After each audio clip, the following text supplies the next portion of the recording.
YouTube channel में। दोस्तों आज का वीडियो स्टार्ट हो चुका है, तो सभी लोग लाइव आ जाएंगे। वीडियो को लाइक करना है और शेयर करना है, ठीक है दोस्तों। अपनी रोज कक्षा होती है रात्रि 9 बजे, है ना, और 9 बजे हम बहुत ही बढ़िया तरीके से महत्वपूर्ण ये सीरीज अपनी चल रही है, ठीक है। जो भी साथी चैनल के ज्वाइन मेंबर बनना चाहते हैं वो ज्वाइन मेंबर अवश्य बने और वीडियो को लाइक करके शेयर आपको अवश्य करना है, ठीक है। चलिए स्टार्ट करेंगे आज का ये वीडियो। महत्वपूर्ण प्रश्नों पर अपनी रोज सीरीज चल रही है और सबसे पहले हम बात करेंगे दोस्तों बीसलदेव रासो की, कि बीसलदेव रासो जो है मूलतः गेय काव्य था, अतः इसके रूप में परिवर्तित होता रहा, है ना।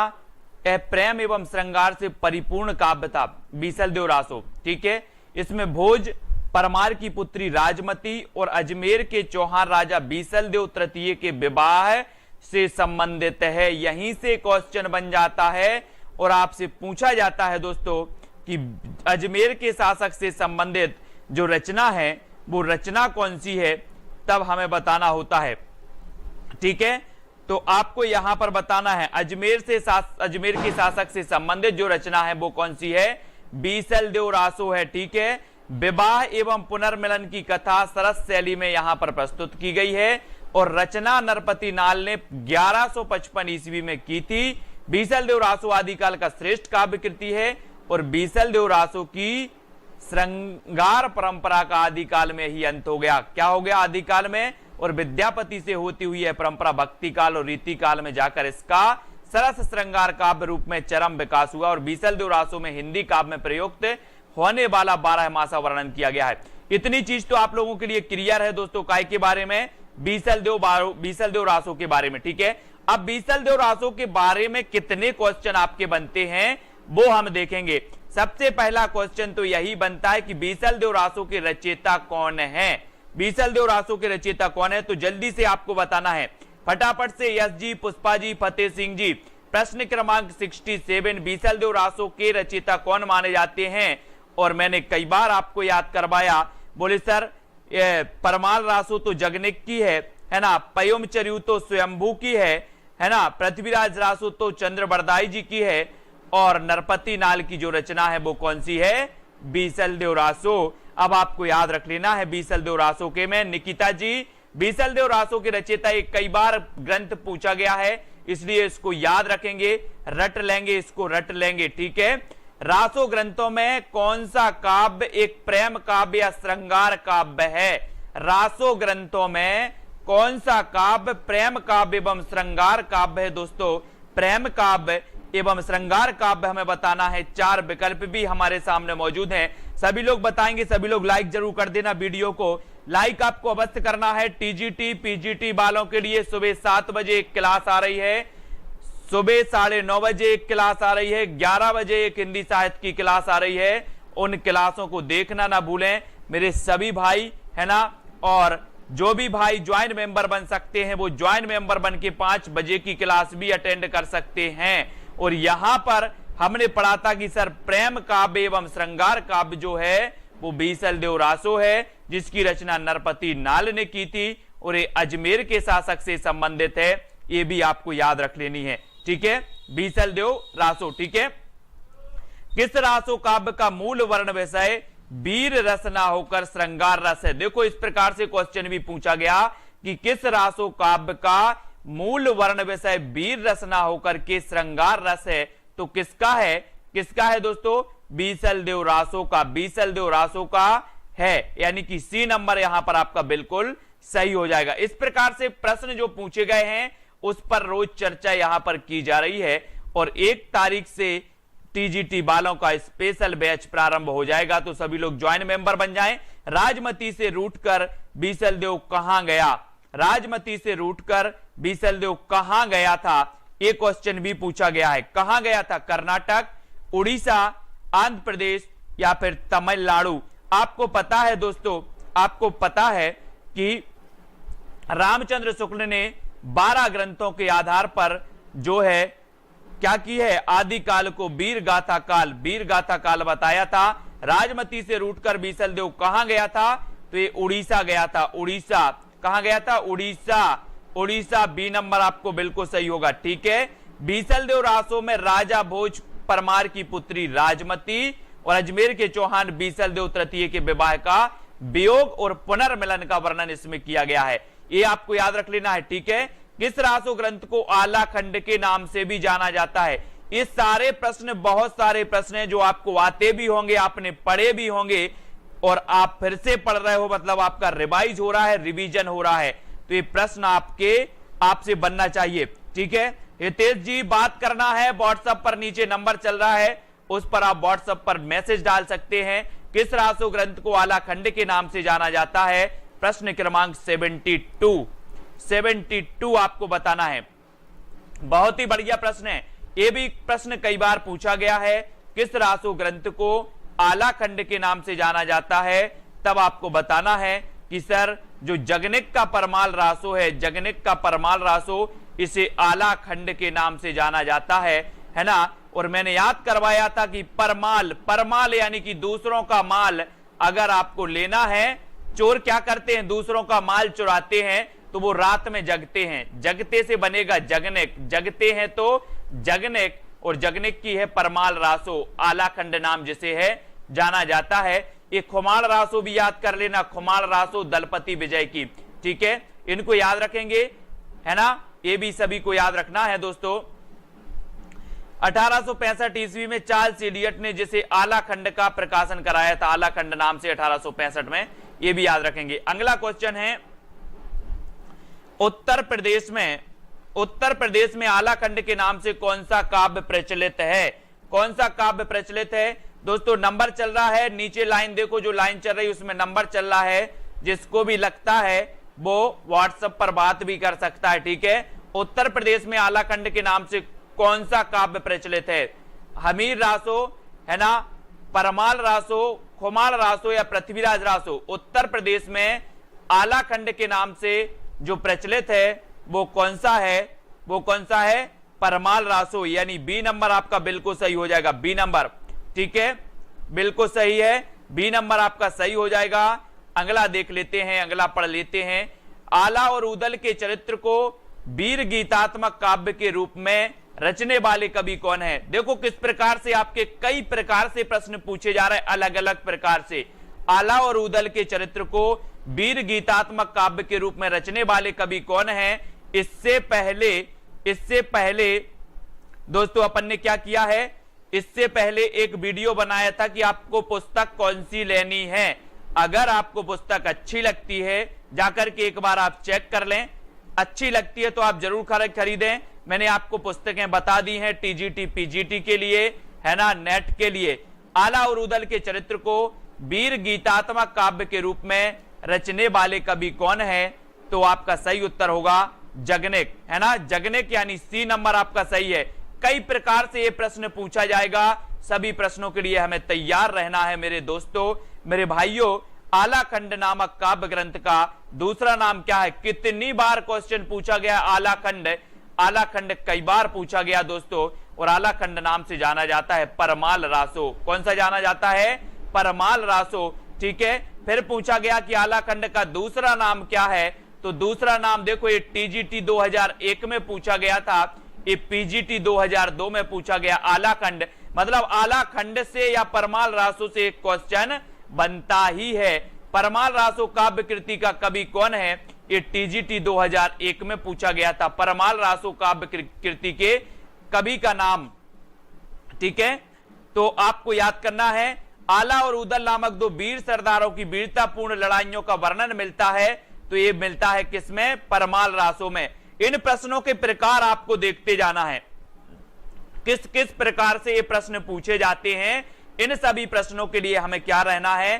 तैयार रहना है, प्रिपेयर रहना है, ठीक है। कवि जगनक की रचना का नाम क्या है? उत्तर तो एक ही है, बोले सर परमाल रासो, लेकिन प्रश्न के पूछने का अलग अलग ढंग है। कई प्रकार से कई परीक्षाओं में पूछा गया। ये पीजीटी 2005 में पूछा गया था, कवि जगनिक की रचना का नाम क्या है, यानी 79 का आपका फिर से क्या हो जाएगा? आला खंड, ठीक है। तो इन रचनाओं को हमें बार बार पढ़ना है, याद करना है, ये पूछी ही जाती हैं, ठीक है। फिर आपको पूछा है कि 12 बरस लो कूकर जीवे, अरु 13 लो जिए सियार, बरस 18 छतरी जीवे, आगे जीवन को धिक्कार। ये आपको बताना है।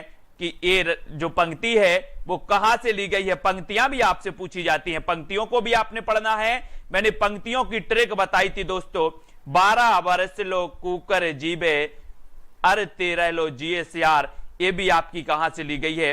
प्रश्न क्रमांक 81 में बताना है। सीमा सोनी जी, शिल्पी शुक्ला, निकिता जी, प्रश्न क्रमांक 81 में।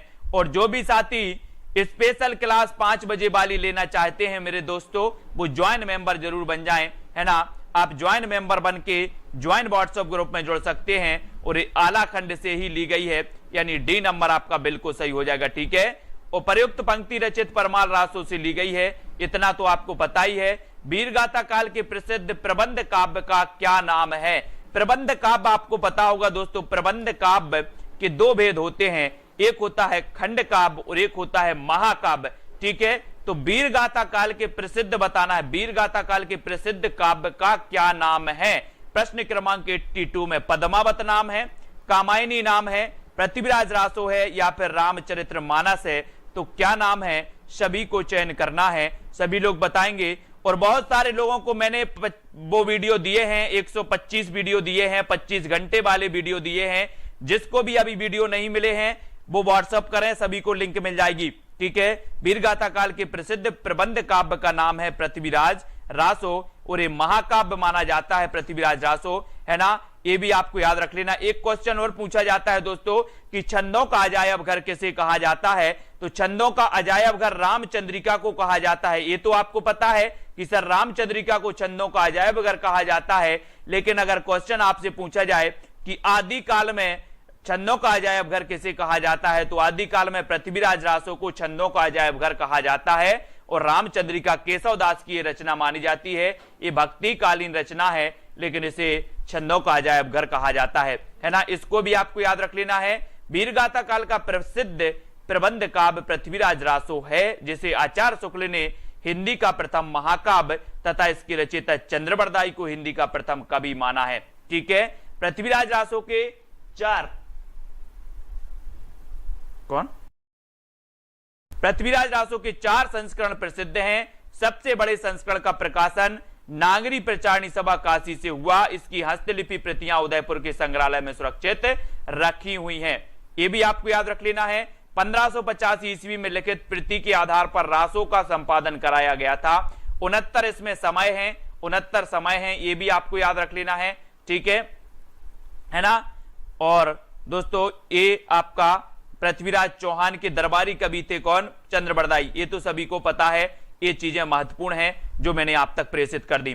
पृथ्वीराज रासो महाकाव्य के रचयिता, ये तो आपको पता ही है, चंद्रबरदाई हैं। मतलब एक क्वेश्चन भी इंपॉर्टेंट है, पृथ्वीराज रासो के रचयिता कौन है। देखो कितनी बार एक क्वेश्चन पूछा गया, चंद्रबरदाई। पृथ्वीराज रासो के रचयिता कौन है, टीजीटी में पूछ लिया गया। चंद्रबरदाई किसके दरबारी कवि थे, एक क्वेश्चन थोड़ा सा अलग आपसे पूछ लिया गया, तो किसके दरबारी कवि थे ये भी आपको पता होनी चाहिए। महाराज हमीर के, महाराज बीसल देव के, महाराज प्रताप के या महाराज पृथ्वीराज चौहान के। तो बोले सर पृथ्वीराज चौहान के थे, किसके थे, पृथ्वीराज चौहान के, यानी डी नंबर आपका बिल्कुल सही है, डी नंबर, ठीक है, डी नंबर सही है। सभी लोग देख रहे हैं ना, जो ट्रिकी वीडियो है, ट्रिकी वीडियो सभी लोग देख रहे हैं, सुबह 7 बजे वाली, सुबह 9:30 बजे वाली और 11 बजे वाली, सभी लोग जरूर देखें ट्रिकी वीडियो, जिसमें हिंदी साहित्य का आधुनिक काल भी, रीति काल भी, भक्ति काल भी सब कुछ पढ़ाया गया है।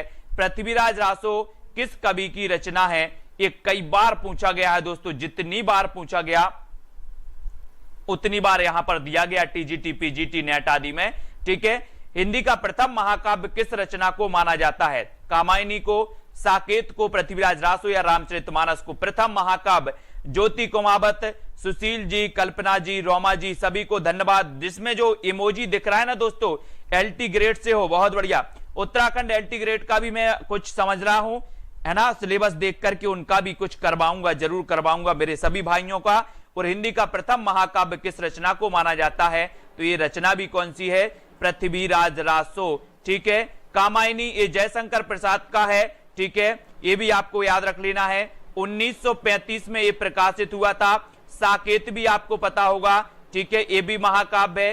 रामचरितमानस भी महाकाव्य है। रामचरितमानस की सबसे ज्यादा टीकाएं लिखी गई दोस्तों, सबसे ज्यादा टीकाएं किसकी लिखी गई अगर आपसे पूछा जाए तो रामचरितमानस की है ना, ये आपको याद रख लेना है। ये चारों ही महाकाव्य हैं, लेकिन हिंदी का प्रथम महाकाव्य कौन सा? पृथ्वीराज रासो, यानी डी नंबर आपका यहां पर बिल्कुल सही हो जाएगा। ठीक है, डी नंबर आपका सही हो जाएगा। फिर बढ़ जाते हैं अगले क्वेश्चन की ओर साथियों। अगला आपको यहां पर सूची सम्मिलित करना है, जल्दी से सही करो, सही चयन करना है। बीसल देव रासो किसकी रचना है? फटाफट से जल्दी जल्दी से बताते जाओ। सबसे पहले मैंने बताया कि बीसल देव रासो किसकी रचना है, इसी से बता दो आप। आपको एक का बताना है, एक का क्या होगा? हाँ, साकेत 1931 का है। बीसल देव रासो ये किसका है? चंद्रबरदाई, चंद्रबरदाई का है कि नरपति नाल का? जल्दी बताओ, गलत तो नहीं कर रहे हम, फटाफट से। बीसल देव रासो किसकी रचना है? फटाक से लिखना है। प्रश्न क्रमांक है अपना, बीसल देव रासो बताना है। एक का दूसरा नरपति नाल, ठीक है, एक का दूसरा बीसल देव रासो नरपति नाल की है। ठीक है, फिर आ गए अपने कौन? पृथ्वीराज रासो, तो ये चंद्रबरदाई की है। ठीक है, पृथ्वीराज रासो किसकी है? चंद्रबरदाई की। परमाल रासो ये जगनिक की, खुमाल रासो ये दलपति विजय की। ठीक हो गया ना अब? वेरी गुड, है ना। बीसल देव रासो नरपति नाल, पृथ्वीराज रासो चंद्रबरदाई, परमाल रासो जगनिक, खुमाल रासो दलपति विजय। ये आपका सुमेलित इस प्रकार से हो जाएगा। बहुत बढ़िया। फिर यहां पर देखो, ये आपका सुमेलित दिया है। अगला खुमाल रासो के रचयिता बताना है, तो ये तो अपना हो गया खुमाल रासो, खुमाल रासो दलपति विजय, खुमाल रासो दलपति विजय। ठीक है, आदिकालीन हिंदी काव्यधारा में उपलब्ध नहीं है, तो क्या नहीं है? आदिकालीन हिंदी काव्यधारा में उपलब्ध नहीं है। जैन साहित्य नहीं है, सिख साहित्य नहीं है, सिद्ध साहित्य नहीं है, या फिर नाथ साहित्य नहीं है।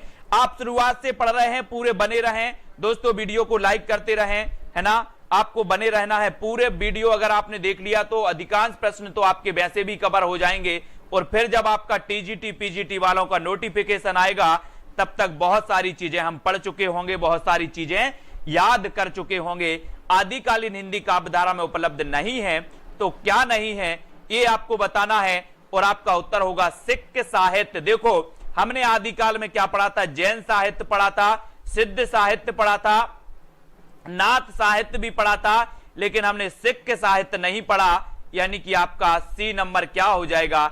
यहां पर सही हो जाएगा, सी नंबर। ठीक है, ये याद रख लेना। यहां पर देखो, अपन ने आचार्य रामचंद्र शुक्ल ने आदिकाल की समय सीमा क्या मानी? 1050 से 1375, यही मानी ना।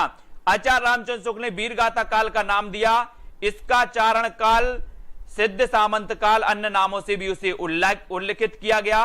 राहुल सांकृत्यायन ने सिद्ध सामंत काल, चारण काल दो विद्वानों ने कहा है, एक तो राम कुमार वर्मा ने कहा है ना, और एक अपने ग्रियर्सन साहब ने भी कहा है चारण काल इसे, तो ये भी आपको याद रखना। ठीक है, और देखो यहां पर इस समय साहित्य मुख्यतः इन रूपों में मिलता है: सिद्ध साहित्य, नाथ साहित्य, जैन साहित्य, चारणी साहित्य, प्रकीर्णन साहित्य, है ना। सिख साहित्य का उल्लेख नहीं मिलता, तो ये अपन को थोड़ा सा नॉलेज हो जाता है, ज्ञान हो जाता है। फिर अगला क्वेश्चन है कि संवत 1050 से 1375 की काल अवधि में लिखे गए हिंदी साहित्य का वीर गाथा काल के रूप में नामकरण किसने किया है? प्रश्न क्रमांक 92। तो नामकरण भी आपको पता होनी चाहिए, किसने किया है? 1050 से 1375 आपको पता होगा। काल विभाजन आपने देखा होगा दोस्तों। एक चीज पूछी जाती है कि आचार्य रामचंद्र शुक्ल ने हिंदी साहित्य का जो काल विभाजन किया है, जो कालखंडों में बांटा है, वो बांटा है 4 कालखंडों में। 4 कालखंडों में इन्होंने बांटा है। ठीक है, जिसमें से 1050 से 1375 की अवधि ये प्रथम कालखंड की अवधि है, और ये किसने माना है? ये आचार्य शुक्ल जी ने माना है, और इसे इन्होंने नाम दिया था वीर गाथा काल। वीर गाथा काल नाम दिया था, और बी नंबर आपका बिल्कुल सही हो जाएगा। ठीक है, वीर गाथा काल।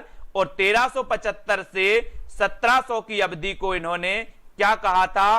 पूर्व मध्यकाल। 1375 से 1700 की अवधि को इन्होंने कहा था पूर्व मध्यकाल। पूर्व मध्यकाल यानी कि फिर से इन्होंने क्या कहा? भक्ति काल। भक्ति काल, ठीक है ना। और 1700 से 1900, और ये संवत का काल है। आपको यहां पर ईसवी भी याद रखना है, ईसवी भी देख लेना, कभी कभी ईसवी भी पूछा जाता है। ये संवत आपको याद होता है, ईस्वी नहीं हो पाता, तो संवत भी आप लोग याद रखेंगे, ठीक है। फिर अगला क्वेश्चन है कि आचार्य रामचंद्र शुक्ल के अनुसार हिंदी साहित्य के आदिकाल की समय सीमा क्या है। इस प्रकार से क्वेश्चन भी पूछा गया है। तो 93 का आंसर आपको बताना है।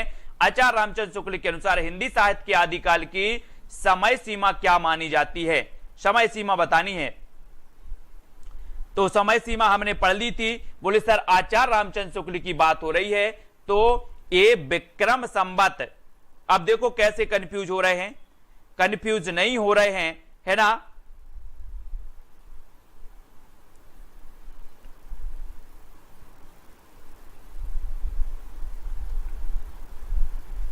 कंफ्यूज नहीं होना, है ना। ये यहां पर सन दिया है, ये यहां पर सन दिया है कि सन 1050 से 1375 और ये विक्रम संवत दिया है, तो आपका उत्तर ये विक्रम संवत हो जाएगा, ए नंबर, ठीक है, ए नंबर हो जाएगा। यहां कंफ्यूज होके बी नहीं लगा देना, नहीं तो सन लगा दो, सन नहीं लगाना हमें, विक्रम संवत है ये, ठीक है, विक्रम संवत, ठीक है। अब आपको बताना वीर गाथा काल की रचना कौन सी नहीं है, वीर गाथा काल की रचना कौन सी नहीं मानी जाती, ये आपको बतानी है दोस्तों। सभी लोग बताएंगे वीर गाथा काल की रचना कौन सी नहीं मानी जाती। 4 विकल्प हैं, 4 में से आपको चयन करना है। चयन हो जाए तो जल्दी से बता देना दोस्तों। देखो संदेश रासक अपन ने पढ़ी है, संदेश रासक अपन ने पढ़ी है, ठीक है, और जय मयंक जस चंद्रिका पढ़ी है। संदेश रासक को आदिकाल का मेघदूत कहा जाता है। आदिकाल का मेघदूत किस रचना को कहा जाता है, एक क्वेश्चन बनता है। तो ये संदेश रासक को कहा जाता है अब्दुल रहमान की, है ना। आलाखंड तो आपको पता ही है, जय मयंक जस चंद्रिका ये मधुकर कवि की है। लेकिन जो वीर गाथा काल की रचना नहीं है वो भक्तमाल नहीं है, भक्तमाल, है ना। तो ये भक्तमाल कब की रचना मानी जाती है, ये मानी जाती है 1585 की, 1585 की ये रचना है भक्तमाल, ठीक है। और ये हिंदी साहित्य के इतिहास के स्रोत के रूप में, हिंदी साहित्य के इतिहास के स्रोत के रूप में इसका नाम लिया जाता है दोस्तों। कौन का, भक्तमाल का। भक्तमाल नाभादास जी की रचना है, किसकी है, नाभादास की, और ये 1585 इसका रचना काल माना जाता है, ये भी आपको याद रख लेना है, ठीक है। नाभादास जी की इस रचना में, नाभादास भक्ति काल के कवि थे, इनकी रचना भक्तमाल है। प्रियादास की भक्तमाल की टीका 1712 ईस्वी, है ना। ये भक्तमाल की टीका लिखी ने प्रियादास ने 1712 में, लेकिन 1585 में भक्तमाल का रचना काल कितना है, 1585, ठीक है। 1712 ये भक्तमाल की टीका लिखी गई और इसमें 200 भक्तों का 316 छप्पयों में वर्णित है। भक्तमाल में तुलसीदास जी को भक्तमाल का सुमेरु कहा है, ये भी आपको याद रखना है। और संदेश रासक अब्दुल रहमान की रचना है और जय मयंक जस चंद्रिका ये मधुकर की है। और संदेश रासक को आदिकाल का मेघदूत कहा जाता है। रिंकू रानी जी, सुमन जी, अनिता जी, सभी लोग उत्तर बताएंगे फटाफट से कि इनमें से कौन सा कवि आदिकाल का नहीं है। तो आदिकाल का कवि भी आपको याद होनी चाहिए, कभी भी आपसे पूछे जाते हैं, बिल्कुल बेहिचक आपको होना चाहिए कौन सा आदिकाल का है, कौन सा भक्ति काल का है, कौन सा रीति काल और कौन सा आधुनिक काल में विभिन्न कालों के कवि हैं। तो इनमें से कौन सा कवि आदिकाल का नहीं है बताना है। तो हमने तो पढ़ा था कि सर चंद्रवरदाई ये आदिकाल के कवि है, ठीक है। जगनेक ये आदिकाल के कवि है। पूजा ठाकुर जी 11 बजे वाली जीके की class tip top YouTube channel पर रहेगी, ठीक है। दलपति विजय ये भी हैं। नाभादास ये आदिकाल के कवि नहीं माने जाते, इनको याद रखेंगे, ये आदिकाल के कवि नहीं है ना। ये सगुण भक्ति काव्यधारा के कवि थे, ये भी याद रखना है आपको। नाभादास सगुण भक्ति काव्यधारा के कवि थे। ये अग्रदास जी के शिष्य थे, यानी कि नाभादास जी के गुरु का नाम क्या था, अग्रदास था। नाभादास जी के गुरु का नाम था अग्रदास और नाभादास जी की भक्तमाल है जिसका रचना 1585 है, ठीक है। इन्होंने अष्टयाम की रचना श्रृंगार भक्ति अथवा रसिक भावना को लेकर के की थी और तुलसीदास के समकालीन थे। तुलसीदास के समकालीन थे कौन, नाभादास। इनकी भक्तमाल की रचना 1585 में मानी जाती है। इतनी तो आपको क्लियर हो गई है ना। आगे बढ़ जाते हैं, आगे के कुछ प्रश्न हैं, आगे भी हमें बढ़ना है। आगे है इनमें से कौन सी रचना आदिकाल की है। 96 ये रचनाएं भी पूछी जाती हैं और पूछे जाते हैं कवि, कौन सा कवि किस काल का है, इनको भी याद रखना, ठीक है। तो कौन सी रचना आदिकाल की है, सूरसागर, विद्यापति पदावली, बीजक या फिर भ्रमर गीत। तो चयन करो आप, कौन सी रचना आदिकाल की मानी जाती है? आदिकाल की तो आपने दोस्तों पढ़ा ही है। कौन सी रचना मानी जाती है आदिकाल की?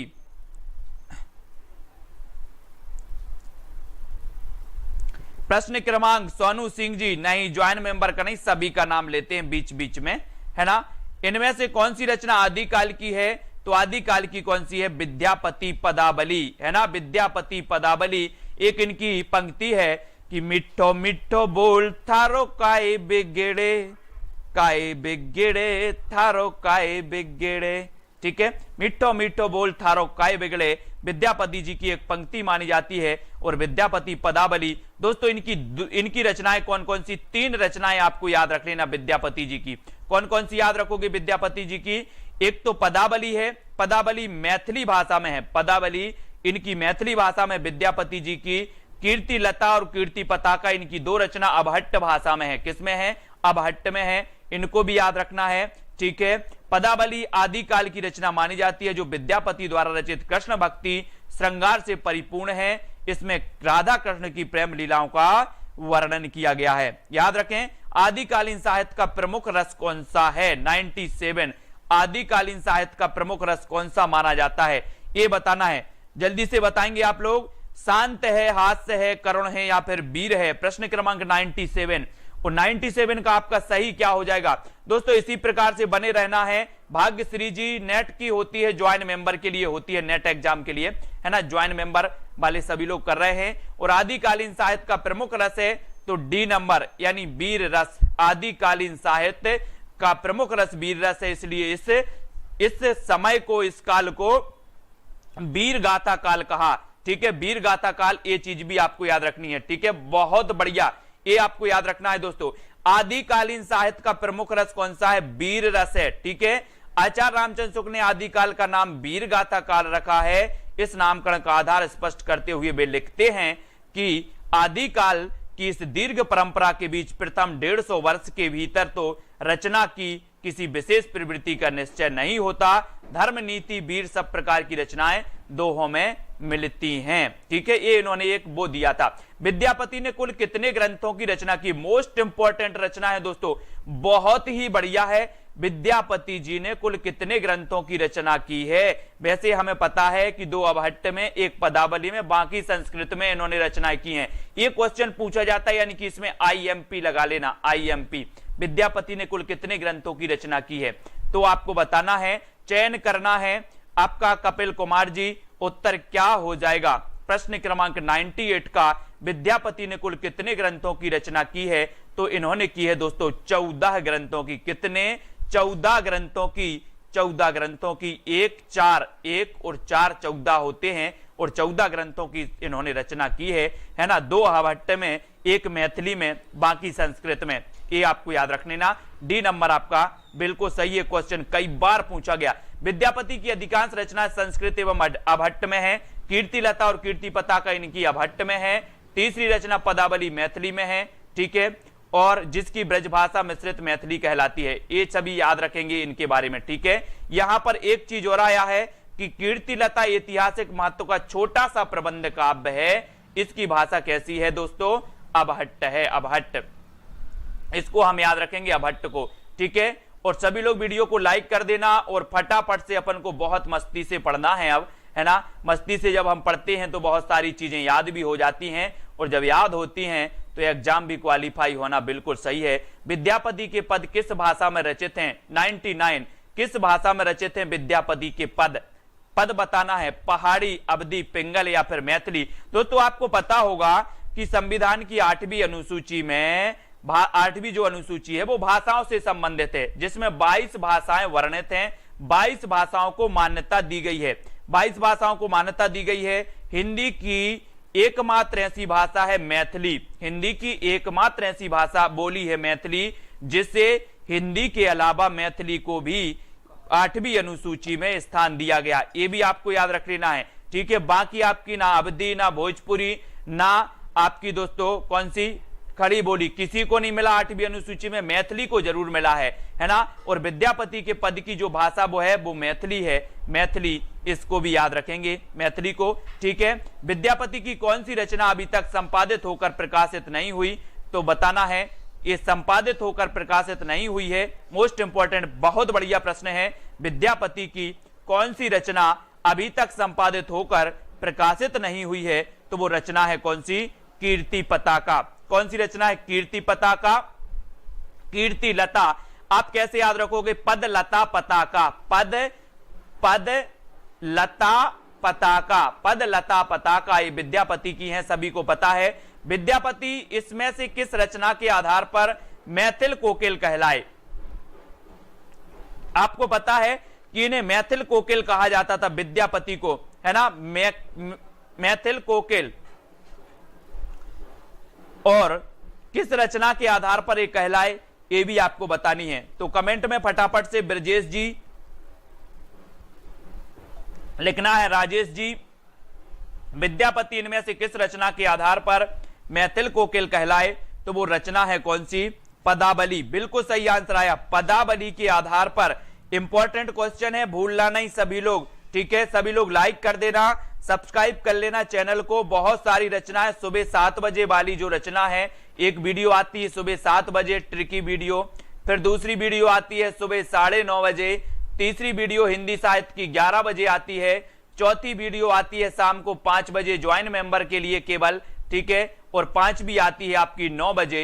यानी कि 5 क्लासें आपकी हिंदी साहित्य की रोज चल रही हैं, तो भूलना नहीं। और पदावली यहां पर आपका बिल्कुल सही होगा।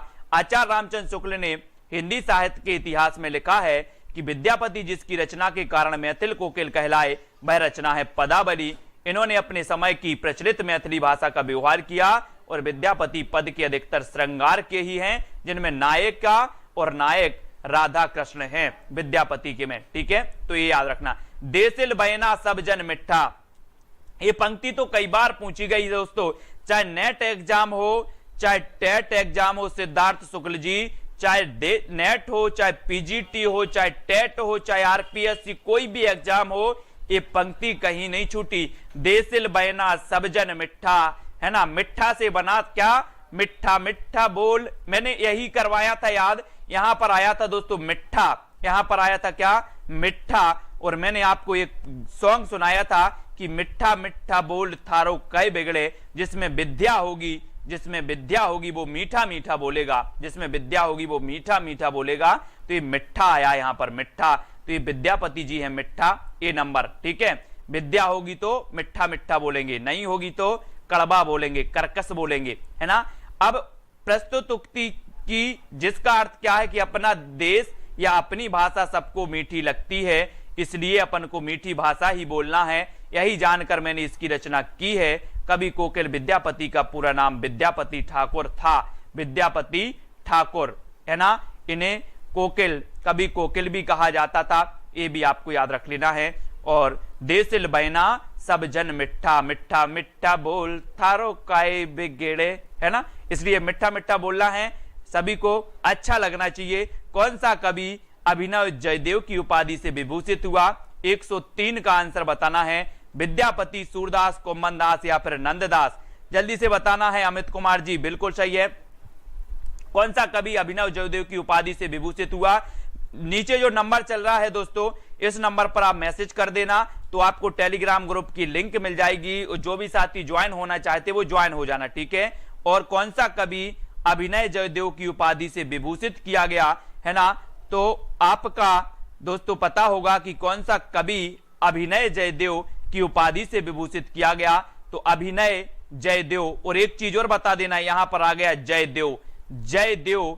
दोस्तों एक चीज बताना, बोले सर जिसमें विद्या होगी उसकी जय होगी, जिसमें विद्या होगी, इतिहास उठाकर देख लो, जिसमें विद्या थी उसकी आज भी हम जय करते हैं, जिसमें विद्या थी उसकी जय करते हैं। तो विद्यापति को ही हम जयदेव बोलेंगे, अभिनय जयदेव, है ना, ऐसे याद करेंगे। विद्यापति ने ओएन बार राजवंश के विभिन्न आश्रयदाताओं के संरक्षण में गीत रचे।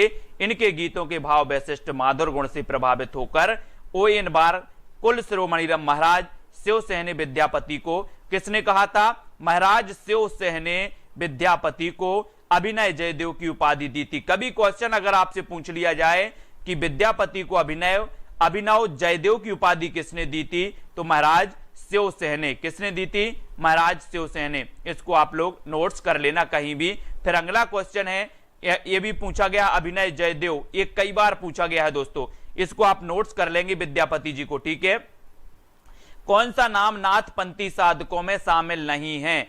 नाथपंथी साधकों में शामिल नहीं है तो कौन सा नहीं है? जलंधरी पाव, कंडपा, भरथरी या फिर चुड़कर नाथ।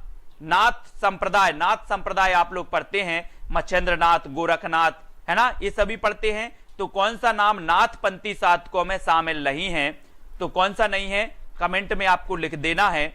और किसको वो 25 घंटे वाला वीडियो नहीं मिला है, किसको नहीं मिला है? कल मैंने जितने भी लोगों ने व्हाट्सएप किया था सबको प्लेलिस्ट दी थी, है ना, प्लेलिस्ट सभी लोगों को दी थी। और यहां पर उत्तर आपका कंडपा सही हो जाएगा, सी नंबर आपका बिल्कुल सही होगा, ठीक है। कंडपा, सबरपा, सरहपा, इनको आपको याद रख लेना है। लुईपा, डोम्बिपा, कुक्कीरुप्पा आदि सिद्ध साहित्य के कवि हैं। नाथ साहित्य के विकास में जिन कवियों ने योगदान दिया उन्होंने चौरंगीनाथ, गोपीचंद और चुड़करनाथ, भरथरी, जलंधरीनाथ आदि प्रसिद्ध हैं, इनको याद रखेंगे, जलंधरीनाथ, ठीक है। तो सभी लोग वीडियो को लाइक जरूर कर लेना, वीडियो को शेयर जरूर कर देना दोस्तों, ठीक है।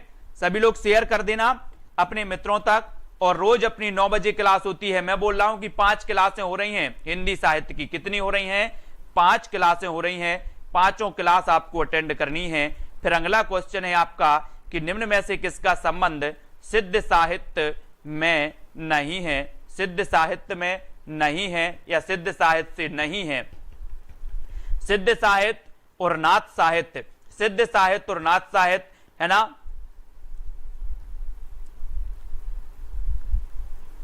और ये आपका होगा डी, गोपीचंद। गोपीचंद, ये गोपीचंद नहीं थे सिद्ध साहित्य। कुक्कुरिया, सबरपा, सरहपा, ये सिद्ध साहित्य से संबंधित थे,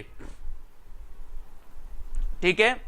तो गोपीचंद, गोपीचंद है ना, ये गोपीचंद नहीं थे राजेश जी, ठीक है, डी नंबर। सरहपा का संबंध निम्न में से किससे है? सरहपा, सरहपा जी की रचना दोहा कोश है, आपने पढ़ी है दोहा कोश। और दोहा कोश का जो संपादन किया था वो राहुल सांकृत्यायन ने किया था। और राहुल सांकृत्यायन ने सरहपा को हिंदी का प्रथम कवि माना था। राहुल सांकृत्यायन ने सरहपा को हिंदी का प्रथम कवि माना था, है ना, ये पता होगा। और दोहा कोश का संपादन भी राहुल सांकृत्यायन ने किया था, ये भी याद रखेंगे। और ये सिद्ध साहित्य से संबंधित हैं। और सिद्धों की संख्या कितनी बताई जाती है? 84 सिद्ध और 9 नाथ। 84 सिद्ध और 9 नाथ, ये इनकी संख्या बताई जाती है, ठीक है। तो ये आपको याद रख लेना है 107 में। और दोस्तों 107 हो गए 7, ठीक है। और 107 प्रश्न आपके कंप्लीट हो गए। तो आज के वीडियो को यहीं पर विराम देते हैं। सभी लोग इसी प्रकार से जुड़े रहें, है ना, वीडियो को लाइक जरूर करते रहें और दोस्तों जुड़ते रहें, आगे बढ़ते रहें, बहुत ही महत्वपूर्ण। और ज्वाइन मेंबर आप जरूर बने। ज्वाइन मेंबर बनने से बिल्कुल भी ना डरें, ज्वाइन मेंबर बने जहां पर आपको व्यवस्थित दोस्तों वीडियो भी मिल रहे हैं, ठीक है, जहां पर व्यवस्थित आपको वीडियो भी मिल रहे हैं और आपको दोस्तों बहुत सारी चीजें भी दी जा रही हैं, बहुत सारे नोट्स भी आपको मिल रहे हैं और बहुत सारी चीजें वहां पर, ठीक है। मंजू बाला जी, सोनू जी, निकिता जी, गीतिका जी, बहुत सारी चीजें दोस्तों आपको बताने का प्रयास करते हैं। सभी लोग लाइक जरूर ठोक देना। अगर लगता है कि सर बहुत मेहनत आप कर रहे हैं आपके लिए, तो लाइक तो आपका बनता ही है। ज्वाइन मेंबर जिसको बनना है वो अपनी पढ़ाई के लिए जारी रख सकते हैं ज्वाइन मेंबर बनके, ठीक है। रोमा, प्रियंका, अंश जी, अमरदीप कौर जी, पूजा ठाकुर जी, गीतिका जी, बहुत सारे लोग ज्वाइन मेंबर बनकर के पढ़ाई कर रहे हैं। आप भी कर सकते हैं और सभी लोग करें, मैं तो कहता हूं, है ना। और नहीं करना है तो वैसे भी आपको बहुत सारी क्लास में दे रहा हूं, कोई दिक्कत नहीं है, ठीक है। रोमा जी, स्नेहा, विद्या जी, आरती जी, डॉक्टर दिनेश कुमार यादव जी, ठीक है, और नीलिमा, राजेश जी, कुशल परिवर्तन, अंकेश जी, सुनीता, सुशील जी, गीतिका जी, स्नेहा जी, है ना, अमरदीप, सुमन जी, पूनम जी, सभी लोग पढ़े। मैं दोस्तों प्रयास करता हूं कि सारी चीजें आप तक प्रेषित की जाएं, है ना, आप तक प्रेषित की जाएं। अपनी कल क्लास सुबह 7 बजे तो होगी, 9:30 बजे होगी, 11 बजे होगी, फिर 5 बजे ज्वाइन मेंबर की और 9 बजे यथावत हिंदी का टाइम टेबल है अपना, ठीक है। मोनिका पहल जी। ज्वाइन बटन पर क्लिक करना है, ज्वाइन बटन पर क्लिक करेंगे और दोस्तों आप जुड़ सकते हैं। कैसे बनाएं एक बार मैं बता देता हूं, ठीक है। सबसे पहले आप क्या करें, यूट्यूब में जाएं, यूट्यूब को खोलेंगे, ठीक है। ये एक बार देख लो जिसको भी बनना है। निकिता तनवर जी, बहुत सारे लोग बन चुके हैं। ये यूट्यूब है आपका, यूट्यूब में आप जाना, थोड़ा सा इसको जूम कर लेते हैं, है ना। ये जूम कर लिया अपन ने।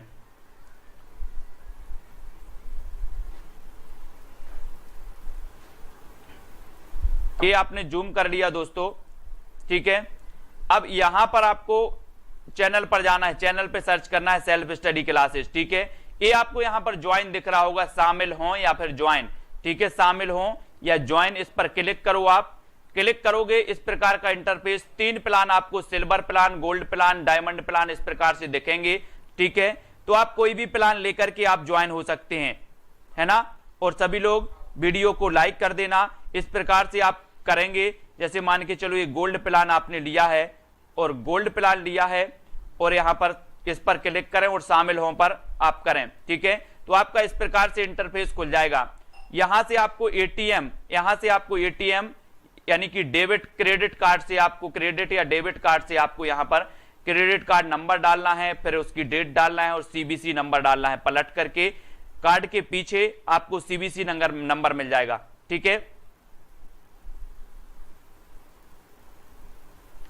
और जिसको भी ट्रिकी वाले वीडियो नहीं मिले हैं वो व्हाट्सएप पर मुझे मैसेज करें हाय लिख कर, तो उनको टेलीग्राम ग्रुप की लिंक भी मिल जाएगी, ठीक है। और साथ ही उनके लिए दोस्तों क्या किया जाएगा, वो पूरी वीडियो की वो दे दी जाएगी, लिंक दे दी जाएगी, प्लेलिस्ट की लिंक दे दी जाएगी, ठीक है।